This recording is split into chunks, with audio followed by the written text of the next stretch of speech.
इमाम इब्न तैमिया का देखते हैं कि उन्होंने क्या कहा, उनकी बातें बड़ी मजे की हैं। मजमूल फतावा सफ़ा नंबर 487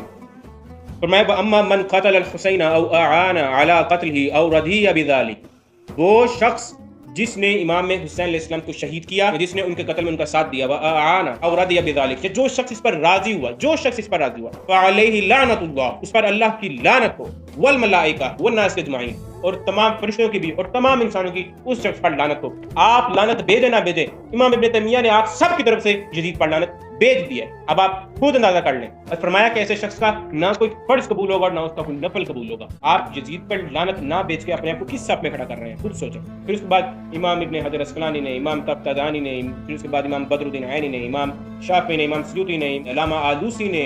फिर उसके बाद अल्लामा रशीद अहमद गंगोही ने, पीर सैयद मेहर अली शाह रहमतुल्लाह अलैह ने, उसके बाद हर इमाम ने यजीद पर लानत को जायज़ भी कहा है और उस पर खुद भी लानत